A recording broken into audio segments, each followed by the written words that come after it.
Esiet sveicināti šajā video. Šodien mēs piedāvāsim jums ieskatu indivīda tiesībās un brīvībās, kas garantētas Latvijas Republikas Satversmē.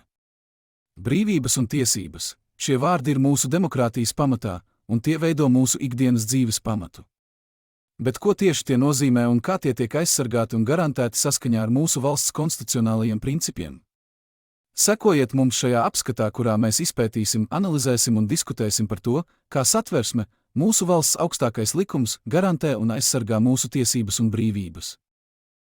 Latvijas Republikas Satversmes loma. Latvijas Republikas Satversme ir mūsu valsts pamatlikums. Tas ir tiesību normu kopums, kas nosaka mūsu valsts organizāciju un darbību, kā arī garantē iedzīvotāju tiesības un brīvības. Katrs pants ir izstrādāts, lai nodrošinātu sabiedrības stabilitāti un individuālo tiesību aizsardzību. Tas veido mūsu valsts juridisko un morālo pamatu. Bet kā tieši Satversme ietekmē mūsu ikdienas dzīvi? Kā tas aizsargā mūsu fundamentālās tiesības un brīvības? Lai atbildētu uz šiem jautājumiem, mums jādodas dziļāk katrā no šīm jomām. Pievienojieties mums, izpētīsim, kā Satversme garantē jūsu tiesības un brīvības praksē, saskaroties ar reāliem izaicinājumiem un situācijām mūsu sabiedrībā. Indivīda tiesības. Indivīda tiesības un brīvības nav tikai abstrakti jēdzieni. Tās ir konkrētas un taustāmas, un katrs no mums tās izjūt katru dienu. Satversme nosaka šo tiesību pamatus. Sākot ar tiesībām uz dzīvību, vārda brīvību, tiesībām uz izglītību un tiesībām uz privātumu, katrs no šiem aspektiem ir stingri noteikts un aizsargāts ar mūsu valsts konstitūciju. Katram no mums ir tiesības paust savus uzskatus brīvi, mācīties un gūt izglītību, kā arī baudīt privātumu, bez nevajadzīgas iejaukšanās. Satversme nodrošina šo tiesību ievērošanu un aizsardzību. Tomēr, kā jau dzīvē vispār, arī tiesības un brīvības nav absolūtas.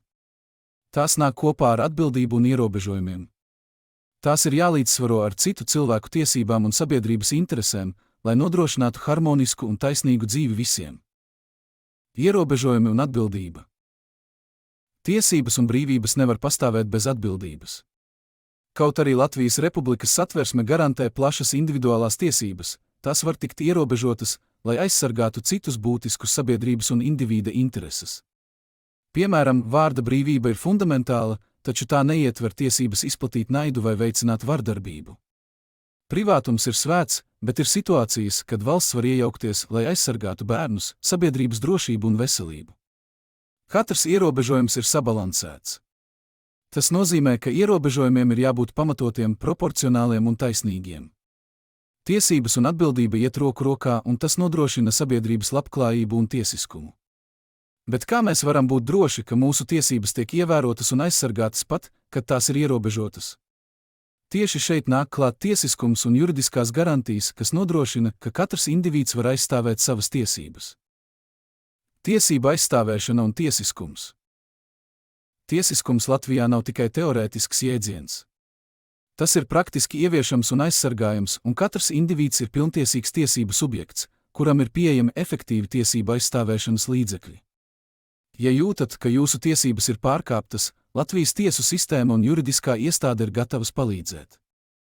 Tiesības uz taisnīgu tiesu, piekļuvi juridiskajai palīdzībai un patvērumu ir konstitucionāli garantētas. Tiesība aizstāvēšana sākas ar informētību. Zinot savas tiesības un atbildības, jūs varat aktīvi piedalīties savas dzīves un sabiedrības lēmumu pieņemšanā. Resursi un informācija ir pieejami visiem, kas meklē taisnīgumu un aizsardzību. Mēs dzīvojam sabiedrībā, kurā tiesības un brīvības ir gan privileģija, gan atbildība. Katrs no mums ir gan tiesību subjekts, gan tiesību aizstāvis. Veidojot sabiedrību, kurā katra cilvēka tiesības tiek ievērotas un aizsargātas. Nobeigums un diskusija. Šodien mēs veicām vispārīgu apskatu indivīda tiesībām un brīvībām Latvijā, ko garantē un aizsargā mūsu Satversme. No vārda brīvības līdz tiesībām uz privātumu un taisnīgu tiesu, mūsu konstitucionālie principi ir mūsu nācijas pamats. Mēs aicinām jūs pievienoties šai diskusijai. Kā mēs kopā varam veicināt tiesību ievērošanu un aizsardzību mūsu sabiedrībā? Paldies par jūsu līdzdalību!